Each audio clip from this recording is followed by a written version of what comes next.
UP polytechnic counselling 2022 के fourth round के लिए यहाँ पर एक ही तरह के डाउट आ रहे हैं और जो जानकारी इसमें मैं आपको देने वाला हूँ फोर्थ राउंड काउंसलिंग के लिए, ना तो आपको जेईई कब की कोई भी इंफॉर्मेशन बुलेटिन में मिलने वाला है, ना ये जानकारी आपको उसके शेड्यूल में मिलेगी, किसी भी वीडियो में नहीं मिलेगी। इसीलिए बोल रहा हूँ कि फोर्थ राउंड की काउंसलिंग जो लोग करना चाहते हैं उसके लिए क्या एलिजिबिलिटी है उसको बहुत ध्यान से आप सुनेंगे, बहुत ध्यान से आप समझेंगे। वीडियो को एंड तक देखिएगा और ये समझ लीजिए कोई भी पार्ट यदि आप स्किप करते हैं तो उसके बाद कोई जिम्मेदारी नहीं होगी।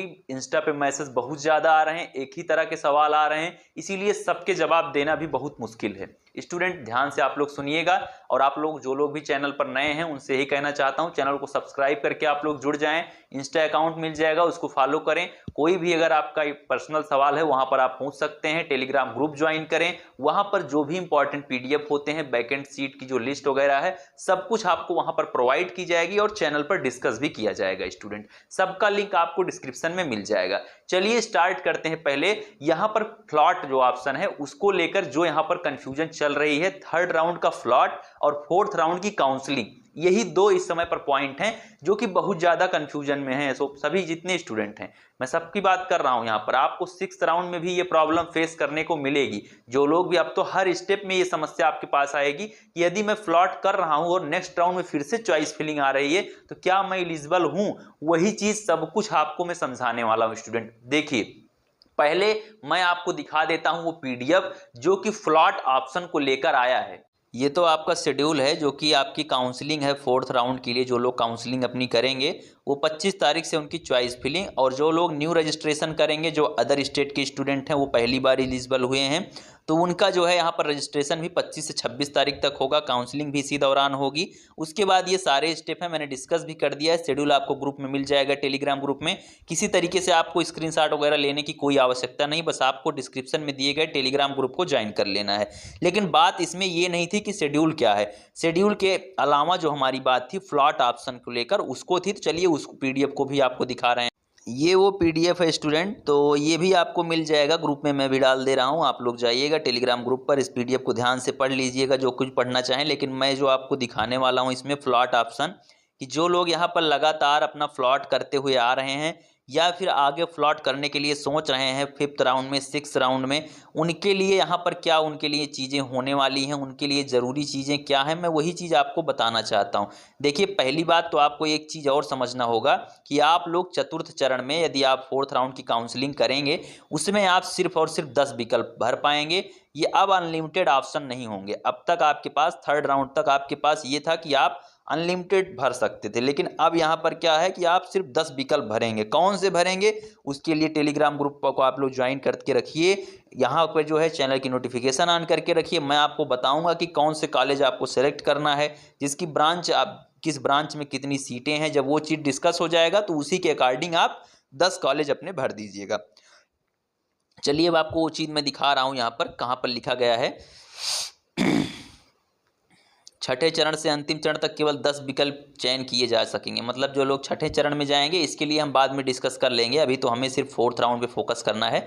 देखिए यहाँ पर, तो इसके बाद यहाँ से शुरू होता है आपका फ्लॉट के लिए क्या चीज़ें आपको होने वाली। फ्लॉट ऑप्शन को आपको ध्यान से पढ़ना है। सीट आवंटन प्राप्त अभ्यर्थी यदि आवंटित संस्था अथवा पाठ्यक्रम में सुधार के इच्छुक हैं तो ऐसी स्थिति में उन्हें फ्लॉट विकल्प का चयन करना होगा। मतलब जिन्हें सीट नहीं पसंद है, जिन्हें ब्रांच नहीं पसंद है, उनको फ्लॉट ऑप्शन उन्हीं के लिए है कि यदि उनको सीट अलॉट हुई, उन्हें भैया अपनी ब्रांच नहीं पसंद है, आपको अपनी ब्रांच नहीं पसंद है, तो आप लोग फ्लॉट करेंगे और आप अपनी काउंसलिंग को आगे प्रोसीड करेंगे कि मेरी सीट चेंज हो जाए। अब कुछ लोग ऐसे भी होते हैं जो एक ही विकल्प का चयन किए रहते हैं, उनको फ्लॉट का ऑप्शन नहीं मिलता है। भैया वो लोग फ्लॉट के पीछे ना परेशान। एक मैसेज तो ऐसे ही आ गया था हमारे पास कि मैंने सर एक विकल्प चयन किया, मेरे में फ्लॉट नहीं आ रहा। भैया कहाँ से फ्लॉट आएगा? फ्लॉट उनके लिए है कि जिनका चेंज हो जाए, जिनकी ब्रांच चेंज हो जाए या फिर जिनका कॉलेज चेंज करना हो। तो जब आप चुने रहेंगे उसी में से चेंज होगा। ऐसा नहीं है कि जो कॉलेज आप चुने ही नहीं है उनकी सीट आपको अलॉट कर दी जाए फ्लॉट के बाद, ऐसा नहीं होता है। तो चलिए फिर क्या है कि फ्लॉट विकल्प चुनकर निर्धारित सिक्योरिटी धनराशि 3,000 रुपये आप ऑनलाइन माध्यम से जमा करेंगे।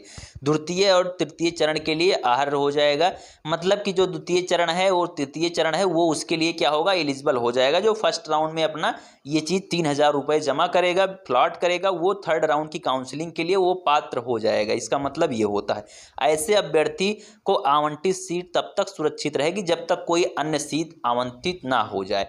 मतलब अगर जब तक आपको कोई अन्य कॉलेज की कोई अन्य सीट आपको नहीं मिल जाती है तब तक आपकी जो ये सीट रहेगी, जो पुरानी सीट आपकी रहेगी, ये आपकी कंफर्म रहेगी, ये कहीं जाने वाली नहीं है स्टूडेंट। ये आपको समझ आ गया। लेकिन जब ये चेंज हो जाएगी तो ऐसा नहीं है कि ये सीट आपकी चेंज हो उसके बाद आप सोचें कि पिछला कॉलेज ले लें, ऐसा नहीं होगा। ये सब पहले के पॉइंट है, मैं डिस्कस कर चुका हूँ। लेकिन अब बात कहाँ आती है, बात आती है फोर्थ राउंड के लिए। देखिए, तृतीय चरण में आवंटित सीट में प्रवेश लेना अनिवार्य होगा, अन्यथा आवंटित सीट निरस्त हो जाएगी एवं जमा की गई धनराशि जब्त कर ली जाएगी। स्टूडेंट, ये पॉइंट बहुत ज़्यादा इंपॉर्टेंट है। ऐसा पहले कभी होता नहीं था यूपी पॉलिटेक्निक में कि सिर्फ इतना लिख के छोड़ दिया जाए। मैं ये मानता हूँ कि ये कोई टेक्निकल इशू हो तो ज़्यादा अच्छा है। यदि ये सही में बिल्कुल एकदम सटीक है सब सारी चीज़ें, तो ये कहीं ना कहीं एक तरीके से एक कहा जा सकता है कि थोड़ा घाटे का सौदा है, कि मतलब जिसको थर्ड में सीट अलाट हुई है वो फ्लॉट करके फोर्थ में नहीं जा सकता है। इसके हिसाब से, इस लाइन के हिसाब से यही मतलब निकलता है। मतलब आप खुद अपनी बुद्धि का थोड़ा प्रयोग करेंगे और इस PDF को ध्यान से पढ़ेंगे। टेलीग्राम ग्रुप में वह भी मैं सेंड कर ले रहा हूँ। फ्लॉट विकल्प को आप ध्यान से पढ़ेंगे, आपको यही पता लगेगा कि जो सीट है वो निरस्त हो जाएगी यदि आप जो है वहाँ पर क्या करते हैं, अपना प्रवेश नहीं लेते हैं तो। और जो धनराशि वो भी, जब यहाँ पर एक लाइन और लिखना था कि जो कैंडिडेट सीट, जिनकी सीट निरस्त हो जाएगी और वो लोग अपना पैसा नहीं वापस ले रहे हैं, उनको फोर्थ राउंड की काउंसलिंग वो कर पाएंगे। ये लाइन अगर लिखी होती तो शायद और अच्छा होता। लेकिन हम लोग उम्मीद यही करते हैं कि जो लोग यहाँ से स्किप करके जाएंगे वो जो है इसके लिए एलिजिबल होंगे। लेकिन स्टूडेंट, अब थोड़ी सी चर्चा हम कर लेते हैं कि मेरा क्या पर्सनल एक्सपीरियंस है, इसके बारे में मेरा क्या कहना है। थोड़ा और इसमें देख लेता हूँ कि कहीं ऐसा तो नहीं कुछ और भी लिखा हो, इसमें कोई चीज़ और लिखी हो। यहाँ पर अच्छा एक चीज़ और लिखा गया है, इसको थोड़ा सा पढ़ लेते हैं। प्रथम एवं द्वितीय चरण के सीट आवंटन के पश्चात अभ्यर्थी को अपने लॉगिन से फ्रीज या फ्लॉट का विकल्प चुनना अनिवार्य होगा। ठीक है, प्रथम एवं द्वितीय चरण के सीट आवंटन के बाद फ्रीज फ्लॉट में से एक विकल्प आपको चुनना होगा। फ्रीज या फ्लॉट विकल्प का चयन न करने वाले, फ्लॉट के चयन में पश्चात सिक्योरिटी धनराशि न जमा करने वाले अथवा फ्रीज विकल्प न चयन करने के उपरांत अभिलेख सत्यापन एवं प्रवेश शुल्क न जमा करने वाले अभ्यर्थी काउंसलिंग के तृतीय चरण तक के लिए बाहर हो जाएंगे।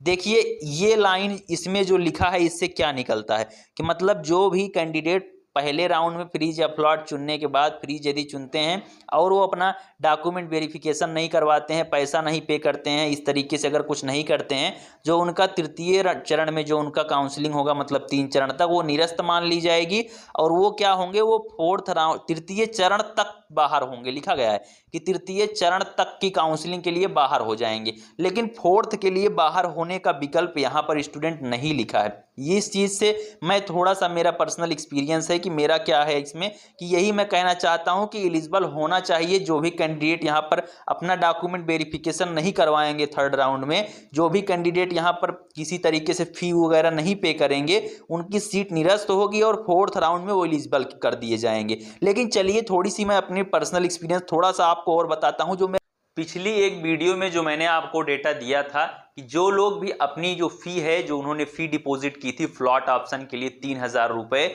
जो लोग भी उसको छोड़ देंगे, जो लोग भी उसको वापस नहीं लेते हैं, वो फोर्थ राउंड के लिए एलिजिबल हो जाएंगे। ऐसा पिछले साल होता रहा है, 2021 तक यही रूल था, यही चीज़ें होती थी काउंसलिंग में यूपी पॉलिटेक्निक के। लेकिन स्टूडेंट, यहाँ पर बहुत बड़े बदलाव जो हुए हैं, जो देखने को मिल रहे हैं, ये मिसप्रिंट है जेईई कब की तरफ से, उत्तर प्रदेश सरकार की तरफ से। किसकी तरफ से मिसप्रिंट हुआ है, कैसे हुआ है, या फिर ये रूल ही अब चेंज हो गया है, ये चीज जिम्मेदारी जो है अब मैं आप पर छोड़ता हूं। मेरा यही एक्सपीरियंस है, कि जो लोग छोड़ते हैं सीट को, जो लोग अपना पैसा छोड़ते हैं, वो फोर्थ राउंड के लिए एलिजिबल उनको होना चाहिए। लेकिन आप जो कुछ भी करें आप अपनी जिम्मेदारी पर करें। यदि आपको एकदम घटिया ब्रांच मिल रहा है, घटिया कॉलेज मिल रहा है, तो आप यदि रिस्क लेने के लिए तैयार हैं तो आप रिस्क लें और फोर्थ राउंड के लिए अपना स्किप करके फोर्थ राउंड में आप लोग काउंसलिंग करें। लेकिन मैं ऐसा नहीं कर रहा हूं, ये जो कुछ भी आप लोग करेंगे ये अपनी जिम्मेदारी पर आपको करना होगा, क्योंकि यहां पर कोई ऐसी लाइन नहीं लिखी गई है कि थर्ड राउंड में जो लोग फ्लॉट करते हैं या जो लोग फी अपनी छोड़ते हैं वो फोर्थ राउंड के लिए एलिजिबल होंगे कि नहीं होंगे। लेकिन पर्सनल जो मेरी जो पर्सनल एक्सपीरियंस है, जो मैंने पिछले वर्ष देखा है, मैं उसके अकॉर्डिंग आपको बता रहा हूं कि आप लोग एलिजिबल होंगे। लेकिन अब की बार ऐसी कोई लाइन ना तो आपके शेड्यूल में लिखी गई है, ना तो जो इन्फॉर्मेशन बुलेटिन मैंने आपको अभी दिखाया उसमें लिखी गई है। उम्मीद करते हैं आप अब इसके लिए अब खुद समझदार हैं। Thank you, bye bye, love you all, नमस्कार।